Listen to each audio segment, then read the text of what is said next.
Hello hi மக்களே, எல்லாரும் எப்படி இருக்கீங்க? சூப்பரான ஒரு விஷயங்க. என்ன அப்படின்னா, இந்த மாதிரி தள்ளுவண்டி கடையில் யாருக்காவது சாப்பிட்ட அனுபவம் இருக்கா? எனக்கெலாம் ரொம்பவுமேங்க. காஞ்சிபுரம் அம்மா வீட்டுக்கெலாம் போனேன் அப்படின்னா கண்டிப்பாக ஹோட்டல்லாம் போக மாட்டேங்க. கண்டிப்பாக இந்த மாதிரி தள்ளுவண்டி கடை, அதுவும் இந்த மாதிரி வீட்டிலே செஞ்சு கொடுக்குறாங்க அப்படின்னா கண்டிப்பாக சாப்பிடலாம்.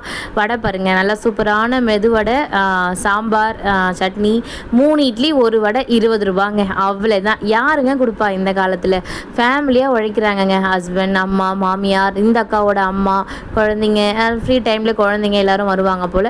ஸோ டிஃபனுமே ரொம்ப சூப்பராக இருக்குங்க. நம்ம வீட்டில் நம்ம செய்கிற மாதிரி இருக்கும். சாம்பாருமே ரொம்ப சூப்பராக, காரம்லாம் இல்லாமல் ரொம்பவுமே இருக்கும். ஸோ எனக்கு பிடிச்ச கடை இந்த கடை எங்கே இருக்கும்? நம்ம காஞ்சிபுரம்ல, எங்கள் அம்மா வீட்டான காஞ்சிபுரமில் பிள்ளையார்பாளையமில் தான் இருக்காங்க இந்த அக்கா கடை. ஸோ காஞ்சிபுரமில் இருக்கீங்க, நியர்பை பிள்ளையார்பாளையமில் இருக்கீங்க அப்படின்னா மறக்காமல் இந்த அக்கா கடையில் வாங்கி ட்ரை பண்ணி பாருங்கள். கண்டிப்பாக உங்களுக்கே பிடிக்கும். அது மட்டும் இல்லாமல் இந்த வீட்டு வேலைக்கெலாம் போவாங்க பார்த்தீங்களா, அவங்கெல்லாம் இவங்க கடையில் தாங்க வாங்கிக்கிட்டு போவாங்க. டிஃபன் பாக்ஸ் கொண்டு வந்து வாங்கிடுவாங்க. இந்த பாட்டிமா பாருங்கள், இந்த வயசுலேயும் சப்போர்ட் பண்ணுறாங்க பாருங்கள். தேங்க்யூ.